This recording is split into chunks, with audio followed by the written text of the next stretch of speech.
तर पब्लिक आज मी गेलेलो कबड्डी बघायला बालेवाडी स्टेडियमला. तिथंच मग योगायोगानं कॉलेजचं मित्र आपलं रोहन भाऊ भेटलं.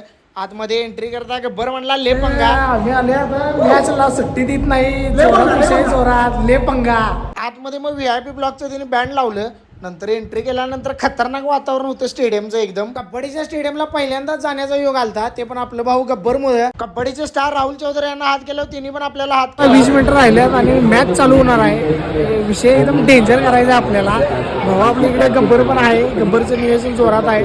व्हीआयपी पास असल्यामुळे लय जवळ मॅच बघायचा योग आलता. दोन्ही टीमच्या एंट्री झाल्या. एक टीम हळूहळू येत होती. पहिली मॅच एवढी फाईट झाली की नाही, बेंगळुरू बुल्स आणि गुजरातची होती. शेवटी मॅच ड्रॉवर आली. शेवटच्या रेडला डिसिजन ठरला सगळा. पैसे भेटलं या मॅचनं. दुसरी मॅच चालू होणार होती लगेच. पुणेची टीमची एंट्री झाली विषय हार्डमध्ये. पाठोपाठ मग यू मुंबाची पण एंट्री झाली. तुम्ही काय पण म्हणा, पण स्टेडियमचा माहोल एकदम डेंजर असतोय.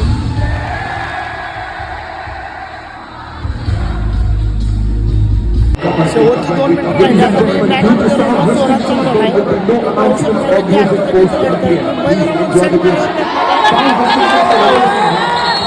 मुंबईचा विषय हा आहे. मुंबई कार्यक्रम चालू आहे. मुंबईनं वन साइड मॅच मारल्या चपली. आम्ही बाहेर पडायला लागले. डेंजर जेवण देणार आहे. मस्तपैकी मग तांबडा पांढरावर ताव मारला आणि आजचा ब्लॉग इथंच संपूया.